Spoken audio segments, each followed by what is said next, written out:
Today, let's make some old school peanut butter bars. Gluten-free, of course. I'm Jamie with SavorySaver. I share gluten-free recipes, tips, tricks, and resources to make your gluten-free lifestyle easier. So please consider hitting subscribe, and let's get started. So this recipe comes out of the cookbook Half-Baked Harvest. It's also online as far as I know, so I will link to that recipe. And I borrowed this cookbook from a friend, and the entire book is not gluten-free by any means. However, each recipe is listed, whether it's dairy-free, gluten-free, vegan. So I really like that about the cookbook. The website, I think you can also search it that way. So be sure to check out that website. But these are super easy to make by the looks of it. We're gonna go through it. I will list all the ingredients below. So let's get started. So for this recipe, we're gonna use the oven to bake off the bars and the microwave to help us with a few things as well.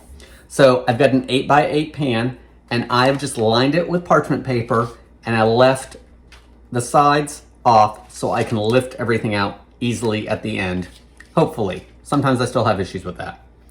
Next, you want to turn your oven on to 350°F because we're going to bake the base of these bars. These bars are layered, so we're going to make our base. We're going to top it with some peanut butter towards the end, and then they're getting a fudge icing on top. So let's start with our base. I've got a 1/4 cup of coconut oil here. To it, I'm gonna add a 1/4 cup of peanut butter, and I measured my coconut oil first. So hopefully my peanut butter slides out pretty easily. Now I wanna melt this in the microwave just until I can blend everything together. So it's gonna take 30 seconds to a minute. So I'm gonna start with 30 seconds. But the coconut oil is pretty soft already, so I'm hoping I don't need to go the full minute. So let me pop that in the microwave and we'll get it mixed together.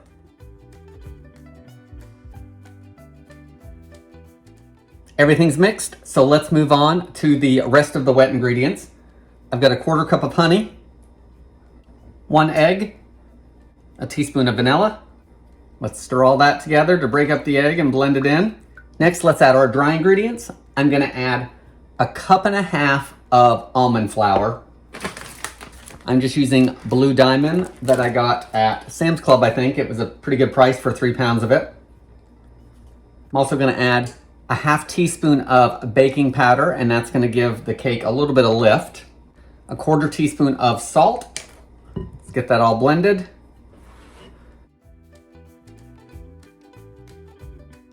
It's all blended together, so now let's pour it into our 8x8.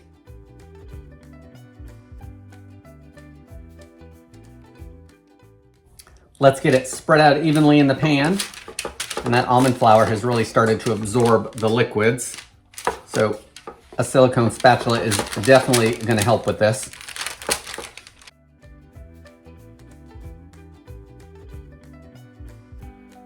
All right, everything's been spread out. Now we need to bake off the base layer. So I'm going to pop this in the oven, again, 350°, for 12 to 15 minutes until it's golden.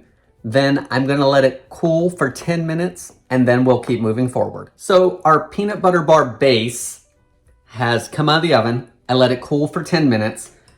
It's nice and golden around the edges all the way around. I did go the full 15 minutes. I did it 13 minutes and didn't think that it was set enough, so I did it the extra 2. So just do what you think is best if you're making these. The edges were not totally golden all the way around at the 13-minute mark either. So now we want to put a layer of peanut butter over these. So I've got 3/4 cup of peanut butter, and we want to dollop it all over the top and then gently spread it across the top. So let's see how this goes.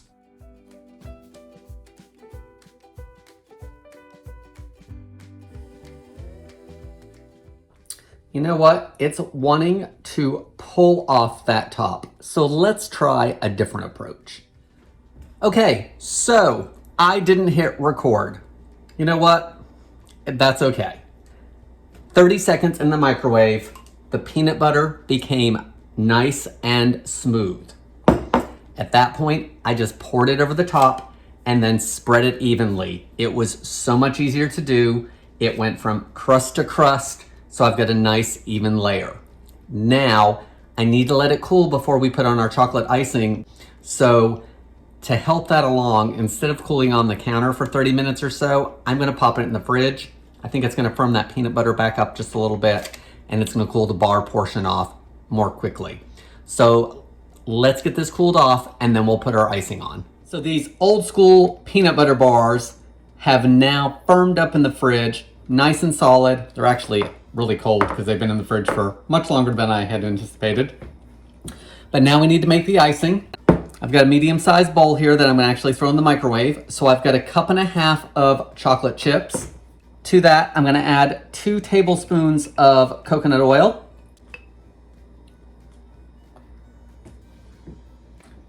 Now we wanna microwave this in 30-second intervals until everything is melted together and smooth. There's 30 seconds, so let's give it a stir.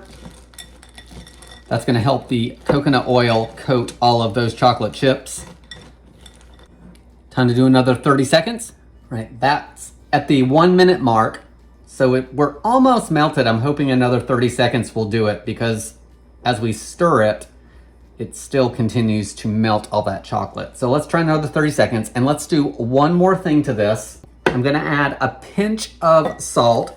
You don't need to do this, this is optional. It's gonna cut a little bit of that sweetness without making it salty. So that was only 20 seconds, but we might be good. You just wanna do it until everything is barely melted. You don't wanna overcook the chocolate, because then it'll go the other direction on us and burn or seize.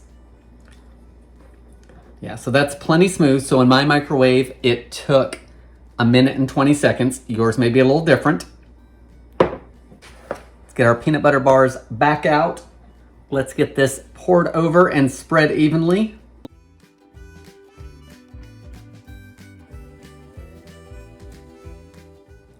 Everything is covered evenly.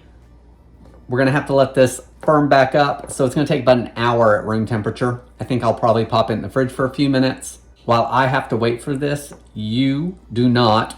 So I'm gonna wait on these to chill, but you guys are getting ready to see what the final product looks like. Our old school peanut butter bars are done. The chocolate is nice and solid on the top. So let's use these and take it out of its pan. So I'm gonna slide it back here. There we go. So if I pick it up, you can see the layer of cookie bar at the bottom, then just a little bit of the peanut butter peeking out, and that chocolate. So now I'm gonna get these cut up and we're gonna try one out. I am super excited to be trying these. Look at that cookie layer, the layer of peanut butter, chocolate. Let's give it a try.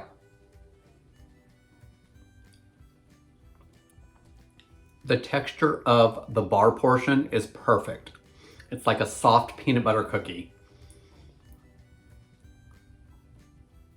I really like the layer of peanut butter being separate from the cookie, and then the chocolate just takes it over the top. I really like that it's just chocolate and some coconut oil to help make it smooth and then firm back up. There's no extra sugar in it. There's plenty in the chocolate, but there's no confectioner's sugar or anything like that to make an icing. So this stays pretty solid. You can keep these at room temperature in an airtight container for up to 5 days if they last that long. I did cut them in about 2-inch pieces. You're probably not gonna need more than that, per serving. If you want more than that, of course, go ahead and have a second one. Guys, old school peanut butter bars, gluten-free, half-baked harvest recipe. I will link below to that. I will list the ingredients down below. That's all I've got for today. Leave your comments below for me. Have you made any of her recipes before? She marks her recipes easily gluten-free, so check out her website and sort it by gluten-free to see what you might want to make. That's all I've got for today. Thank you so much for watching, and I hope to see you in the next video.